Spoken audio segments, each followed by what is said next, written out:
ಬೆಂಗಳೂರಿನ ರಸ್ತೆಯಲ್ಲಿ ಹೋಗೋ ಪ್ರತಿಯೊಂದು ಆಟೋ ಹಿಂದೆಯೂ ಒಬ್ಬನೇ ಒಬ್ಬ ರಾಜನ ಫೋಟೋ ಇರುತ್ತೆ ಅಂದ್ರೆ ಆ ಮನುಷ್ಯ ಜನಗಳ ಎದೆಯಲ್ಲಿ ಎಂಥ ಸಾಮ್ರಾಜ್ಯ ಕಟ್ಟಿರ್ಬೇದ. He's none other than auto Raj Shankarnag.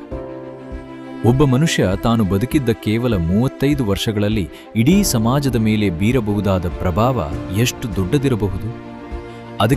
ಅದಕ್ಕೆ ಒಂದೇ ಹೆಸರೇ ಉತ್ತರ, ಶಂಕರನಾಗ್.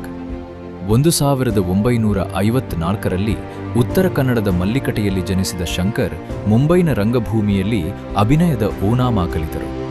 1978ರಲ್ಲಿ ಗಿರೀಶ್ ಕಾರ್ನಾಡ್ ಅವರ ಒಂದಾನೊಂದು ಕಾಲದಲ್ಲಿ ಚಿತ್ರದ ಮೂಲಕ ಕನ್ನಡ ಬೆಳ್ಳಿಪರದೆಗೆ ಕಾಲಿಟ್ಟ ಈ ಯುವಕ ತಂದ ಮೊದಲ ಸಿನಿಮಾಗೆ ಅತ್ಯುತ್ತಮ ನಟ ಅಂತಾರಾಷ್ಟ್ರೀಯ ಪ್ರಶಸ್ತಿ ಗೆದ್ದು ಇತಿಹಾಸ ಸೃಷ್ಟಿಸಿದರು.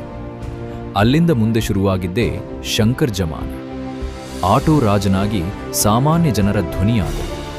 ಸಾಂಗ್ಲಿಯಾನಾ ಮತ್ತು ಸಿಬಿಐ ಶಂಕರಾಗಿ ಖಡಕ್ ಪೊಲೀಸ್ ಅಧಿಕಾರಿಯ ಮುಖವಾದರು. ಆರ್.ಕೆ. ನಾರಾಯಣ್ ಅವರ ಕಥೆಗಳನ್ನು ಆಧರಿಸಿ ಮಾಲ್ಗುಡಿ ಡೇಸ್ ಸರಣಿ ನಿರ್ದೇಶಿಸಿ ಇಡೀ ಭಾರತವೇ ಕನ್ನಡದ ರಂಗಕರ್ಮಿಯತ್ತ ತಿರುಗಿ ನೋಡುವಂತೆ ಮಾಡಿದರು. ಶಂಕರನಾಗ್ ಕೇವಲ ನಟ ಅಥವಾ ನಿರ್ದೇಶಕನಾಗಿರಲಿಲ್ಲ. ಅವರು ಕಾಲಕ್ಕಿಂತ ಮುಂಚಿತವಾಗಿ ಯೋಚಿಸುತ್ತಿದ್ದ ಒಬ್ಬ ಮಹಾನ್ ಕನಸುಗಾರ.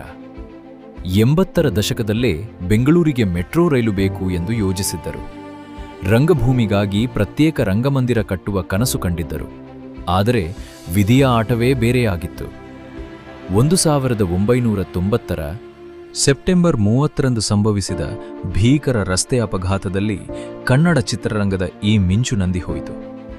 ಶಂಕರನಾಗ್ ಇಂದು ನಮ್ಮೊಂದಿಗಿಲ್ಲದಿರಬಹುದು, ಆದರೆ ಪ್ರತಿಯೊಂದು ಆಟೋ ಹಿಂಭಾಗದಲ್ಲಿ, ರಂಗಶಂಕರದ ಪ್ರತಿ ವೇದಿಕೆಯಲ್ಲಿ ಹಾಗೂ ಪ್ರತಿಯೊಬ್ಬ ಕನ್ನಡಿಗರ ಹೃದಯದಲ್ಲಿ ಅವರು ಎಂದೆಂದಿಗೂ ಅಮರ.